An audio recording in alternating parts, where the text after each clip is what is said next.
4 जुलाई है और नवम अध्याय चल रहा है। भगवान ने कहा था कि मैं गुह्यतमम और राजगुह्य बताऊंगा, और इस अध्याय का नामकरण भी वही है। तो भगवान 4 नंबर श्लोक में शुरू कर देते हैं। क्या गुह्यता है? श्री भगवान उवाच मया ततमिदं सर्वं जगदव्यक्तमूर्तिना मत्स्थानि सर्वभूतानि न चाहं तेष्वस्थितः। अर्जुन, मुझे जो वसुदेव पुत्र मानते हैं और मेरे जन्म के और थोड़ा कहानी अगर जानते हैं, तो कोई बोलते हैं वसुदेव से मैं पुत्र मैंने यशोदा देवकी से मैं पुत्र जन्म हुआ, उसके बाद मैं गया और यशोदा में वहां रहा, ये सब बोलते हैं। पर नहीं जानते हैं ये तो मेरा अवतार स्वरूप है। मेरा असली स्वरूप है अव्यक्त मूर्ति। नहीं, अभी मूर्ति कहा गया। अरे बाबा, अव्यक्त मूर्ति का अर्थ है अव्यक्त स्वरूप। व्यक्त मूर्ति अव्यक्त मूर्ति उसी दृष्टि से कहा गया मूर्ति, अव्यक्त मूर्ति। क्योंकि यही अव्यक्त ही सब में व्याप्त हो सकता है। तो मया ततमिदम, अव्यक्त मूर्ति ना मया इदम सर्वम जगतम। मैं जो अव्यक्त मूर्ति हूँ सब में व्याप्त हूँ।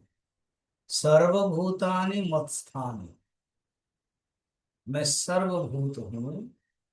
सर्वभूतानि मत्स्थानि, मुझ में सब भूत है। और न हम न च अहम तेषु अवस्थित, मगर मैं उसमें नहीं हूँ। इसको समझने के लिए एक एग्जांपल ले लीजिए। वो है रस्सी और सांप। तो भगवान ये कहना चाहते हैं कि अ,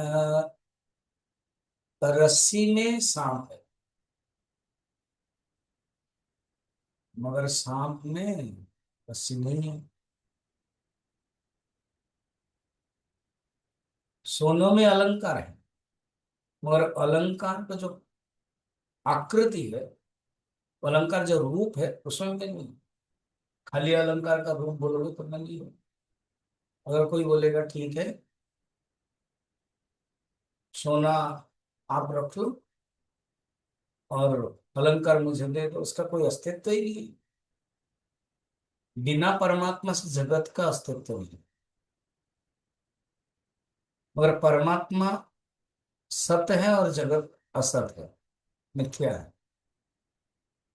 इसलिए परमात्मा में जगत भाषित हो रहा है। परमात्मा अधिष्ठान है और ये अध्यस्त है। सारा जगत उसी के अंदर संबंध रहित संबंध सहित। तो आगे बताइए। अच्छा, और एक एग्जांपल समझिए, खंबा एंड भूत, पोल एंड गोस्ट। तो खंबे में भूत दिखाई दे रहा है, अगर खंबे नहीं होगा तो भूत भी नहीं दिखाई देगा। मगर जो भूत दिखाई दे रहा है उस भूत में प्रकृति माने कल्पित भूत है, उसमें तो खंबा नहीं है ना।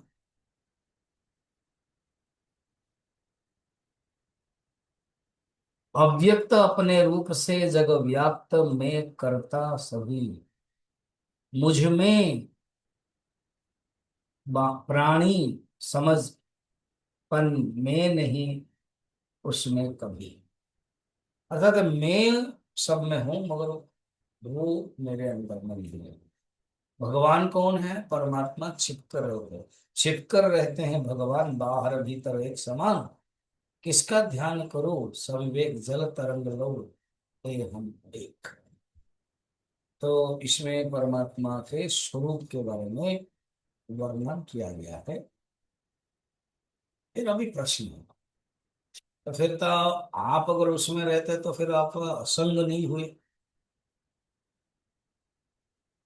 और वो आप में रहते तो इसका अर्थ हो उनका जो संगत है उसके जो नेगेटिव है वो आपके पास आ जाएगा।